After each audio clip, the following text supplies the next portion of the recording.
श्रीनाथ जी गुरु जी को अलग आदेश, नवनाथों को अलग आदेश, 84 सिद्धों को अलग आदेश, आप सभी को आदेश आदेश।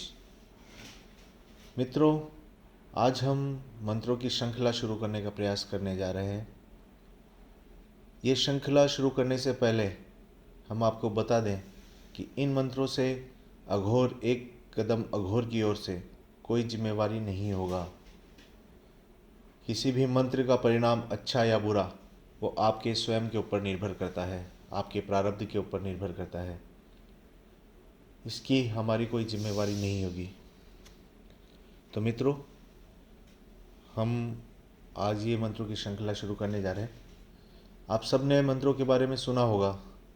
कई प्रकार के मंत्र होते हैं, तांत्रिक मंत्र होते हैं, वैदिक मंत्र होते हैं और शाबर मंत्र इत्यादि कई प्रकार के अन्य मंत्र भी होते हैं। आज का जो हमारा विषय है वो है शाबर मंत्र के बारे में। जो लोग तंत्र से जुड़े हुए हैं, तंत्र को जानते हैं, वे समझ सकेंगे कि शाबर मंत्र क्या है, शाबर मंत्र कैसे काम करते हैं।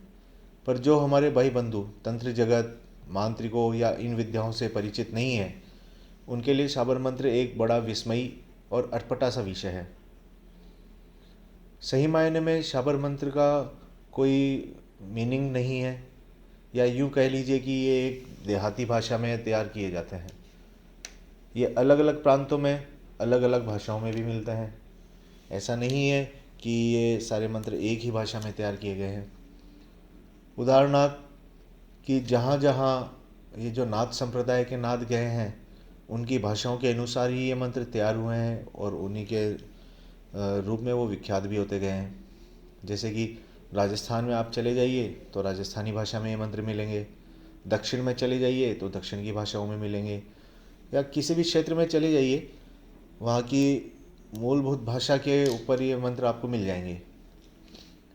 शाबर मंत्रों में अगर हम जाते हैं तो उसमें हम आसानी से देख पाएंगे कि इन शाबर मंत्रों में दुहाइयाँ दी जाती है, आने लगाई जाती हैं, कस्में लगाई जाती हैं।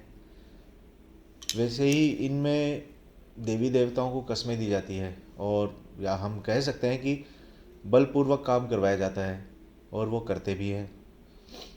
जैसे हम लोग गाँव में, पंचायत में, कोर्ट कचहरी में हमें भी कस्में दी जाती है, ठीक उसी प्रकार इन शाबर मंत्रों में भी जो अपने देवता हैं उनको कस्में दी जाती है। वैसे इन मंत्रों में शपथ से ही काम होते हैं।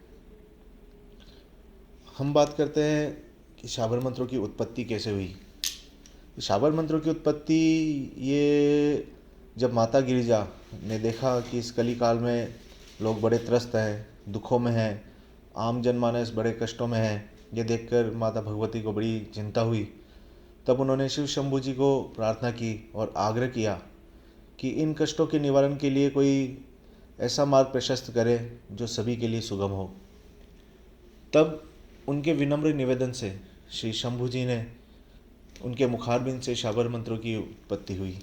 फिर ये शाबर मंत्र नाथ संप्रदाय में गुरु कानिफा नाथ जी, श्री जलंधर नाथ जी, गुरु श्री गोरखनाथ जी, गुरु मच्छंदर नाथ जी द्वारा भिन्न भिन्न प्रांतों में प्रचलित किए गए। हाँ, ये बड़े दुर्भाग्य की बात है कि आज शाबर मंत्रों का कहीं भी लिखित रूप में कोई ग्रंथ नहीं मिल पाया है। जैसे आयुर्वेद के लिए वाग्भट संहिता मिली, शल्य के लिए सुश्रुत संहिता मिली, अन्य कई संहिताओं के बारे में हमें उल्लेख पता है, परंतु शाबर मंत्रों का कहीं भी किसी ग्रंथ या उसका कहीं लिखित उल्लेख नहीं मिला। इसलिए आज ये मंत्र क्षीण होते गए हैं। कहीं किसी पत्रिका से कुछ मिला, कहीं किसी से कुछ मिला, ऐसे ही ये मंत्र टूटे फूटे और अधूरे भी हैं। इनके लिए मेरी एक सोच है, ये मेरा मानना है कि अगर एक योग्य गुरु जो निस्वार्थ हो, उसके सानिध्य में अगर ये मंत्र, हम शाबर मंत्रों को करते हैं और अगर इनके ऊपर हमारा अटूट विश्वास होता है, दृढ़ विश्वास होता है, तभी ये हमारे लिए कार्य करते हैं।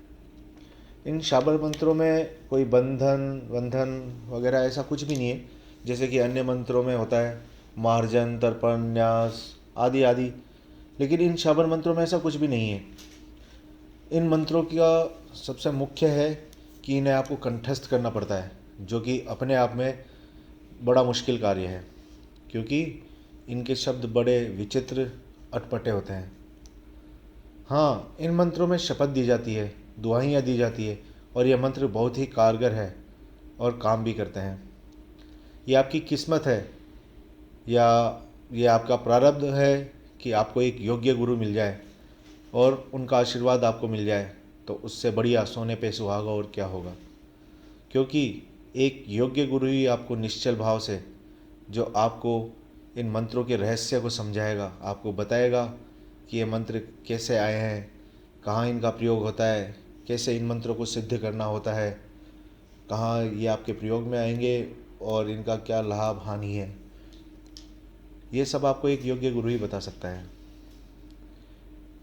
आशा है आज की ये शाबर मंत्रों के बारे में जानकारी आपको पसंद आएगी। इतना ही कहकर मैं अपनी वाणी को विराम देता हूँ। जय रुद्र काली, अलख आदेश। आप सभी को आदेश आदेश।